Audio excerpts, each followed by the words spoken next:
Breaking news. चोरीचा शेतमाल दर्यापूर बाजार समितीत विकला। चाकूचा धाक दाखवून ट्रकसहित शेतमाल लंपास। यवतमाळच्या लोहारा पोलीस स्टेशन येथे गुन्हा दाखल। एका ट्रक मालकाला चाकूचा धाक दाखवून थेट MIDC परिसरातून ट्रकसहित 250 क्विंटल तूर लंपास केल्याची घटना उघडकीस आली। या घटनेने परिसरात एकच खळबळ उडाली होती। या घटनेसंदर्भात यवतमाळच्या लोहारा पोलीस स्टेशन येथे गुन्हा दाखल करण्यात आला होता। पोलिसांनी तक्रारीच्या आधारे गुन्ह्याचा तपास सुरू केला असता सदर शेतमाल तूर 250 क्विंटल विविध बाजार समितीमध्ये आरोपींनी विकल्याचे धक्कादायक प्रकार उघडकीस आला।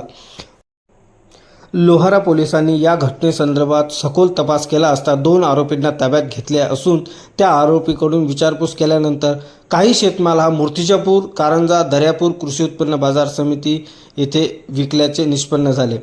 दर्यापूर येथील टोळे ट्रेडर्स यांच्याकडे विकल्याचे सुद्धा पोलीस तपासात निष्पन्न झाले आहे। या आरोपींनी आणखी सुद्धा बाजार समितीमध्ये चोरीचा शेतमाल हा विकला असल्याचे उघडकीस आले आहे।